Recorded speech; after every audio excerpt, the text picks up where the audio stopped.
When we're looking at the timeline here now of Rex Heuermann, the accused Long Island serial killer, we're going back to 93. Now, that's not to say that that is the official starting point. Very likely it probably goes back even a bit earlier. He would have been in his early 30s at the time. He marries Asa Ellerup in 1996, 3 years after what we know to be, his alleged first killing. Uh, she's there. So she's there for the at least 3 decades of all of this.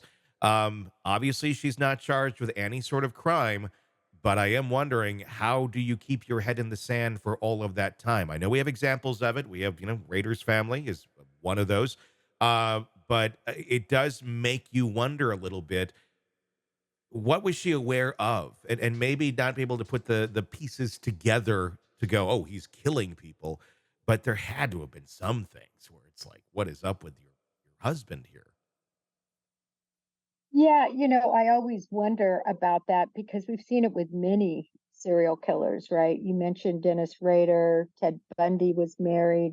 I mean, there were many killers that kept their what they did when the, cat was away, what they did very private Mhm. and without being seen. I also think that these individuals had very much control over their spouses. Yeah. I think they had areas where their spouses weren't allowed.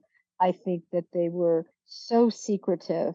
I know many people, Asa Ellerup has been on their radar, but I just read yesterday another statement from the police. There is absolutely no intersection with her and Yeah. these victims other than her hair, which is explained through transference, Hmm. um, but that she is innocent. But I agree with you, Tony.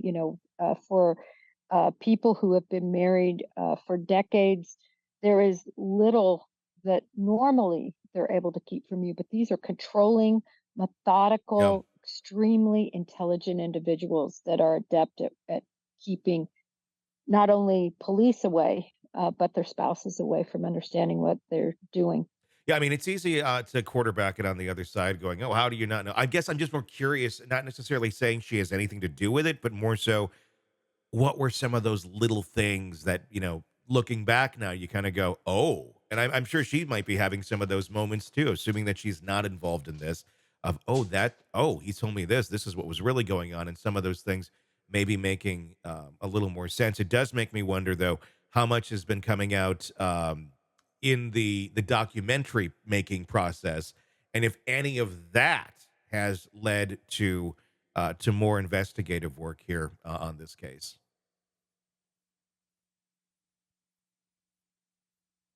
Well, I can tell you, Tony, that documentary, I'm certainly going to be tuning in. Yeah, without a I'm doubt. fascinated to know what Asa Ellerup really, like you said, those clues that she never understood what they meant, and now they're probably so clear. I think the other reason, though, Tony, that uh, so much went undetected was the state of that home. Mhm. Literally a hoarder home where things would have been more easily kept. And the other thing is, a lot of people are asking, how in the world did law enforcement miss what they missed? Yeah. That I believe had to do with human remains in some way that they had to go back and get. And I've always said he's an architect. You can, I understand he didn't build that house, but you could certainly hide within that house under floorboards, within wall crevices. I think unless you take that house apart board by board, you know, Yeah. uh, I think a lot could be hidden. I'm sure when they went back, they did I probably well that reconstruct it. and the fact that you have 422 electronic devices seized from Rex Heuermann, computers, tablets, mobile phones, hard drives, flash drives, memory cards, other devices.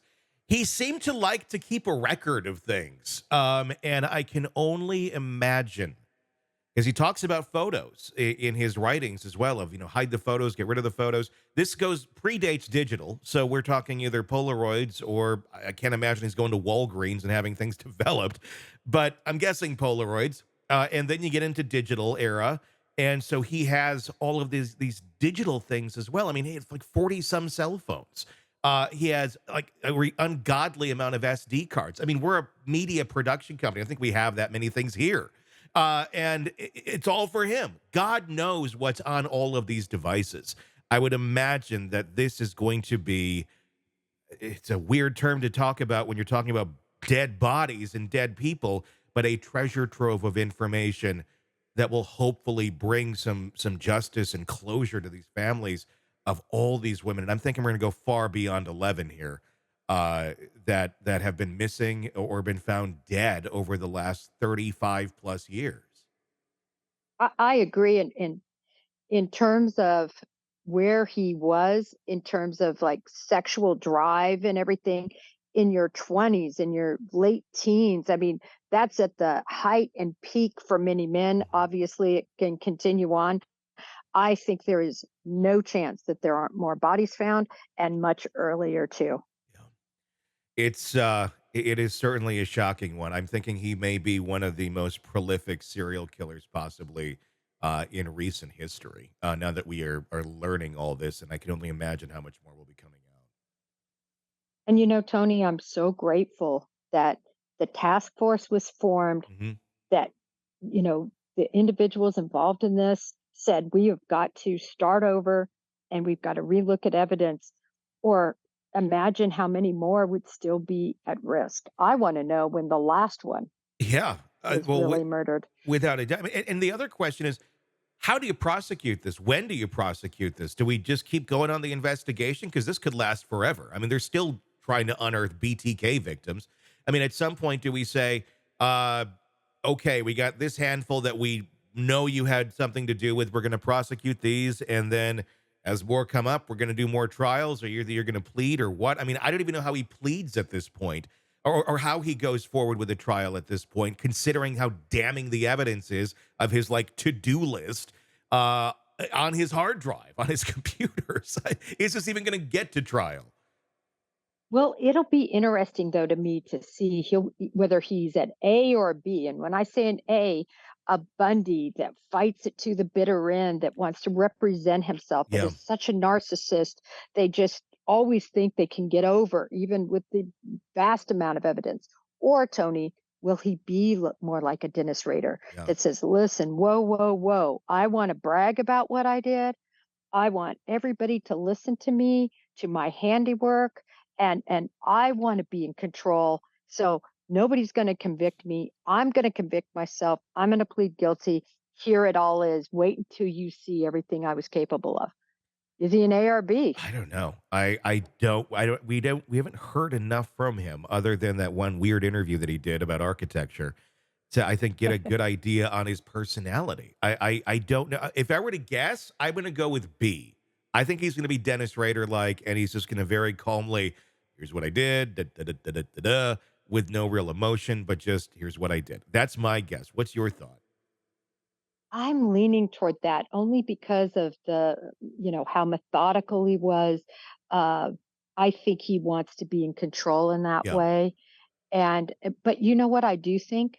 I bet it's in his writings. I bet he has a plan for this day. you're If I probably ever right. get caught, Yeah. if I'm ever in these shoes, this is what I'm going to do. And I wonder if they'll unearth that within all of these devices and everything that he has stored. Because this is not an idiot. This is a very smart, calculating man who, like you said, probably had already planned for this day and already has, he's probably already 10 steps ahead of everybody on how he wants to handle the rest of his existence. Yeah, I 100% believe that too, and I agree with you. I'm leaning toward the Dennis Rader. Imagine for a person like this who has always exercised such control to have somebody else unearthing what he did, not him Hmm. unearthing it, Yeah. not him saying, "See how good I was at changing up what I did Hmm. and, staying in shape for these crimes," and all that whole laundry list of everything we've seen. Yeah. I'm sure it's got to be driving him crazy. I think he's going to want the credit for it. He's going to want to be able to say, look how smart I am. Look how good this is," because he knows there's nothing else. But he will get some sort of pride out of being able to do that, just like Raider still attempts to do. So, wow, Yep. yep, just bombshell in the Rex Heuermann case. Hey, thanks for checking out the video. Be sure to follow us wherever you download podcasts, and especially Apple Podcasts, where you can get advanced episode and premium content on our premium channel right there. Also, be sure to follow us on social media so you don't miss any breaking updates on the stories that matter to you most. We're on TikTok, X, Instagram, Facebook. Just search Hidden Killers Podcast with Tony Brueski, and you'll find us right there. Again, thanks for watching.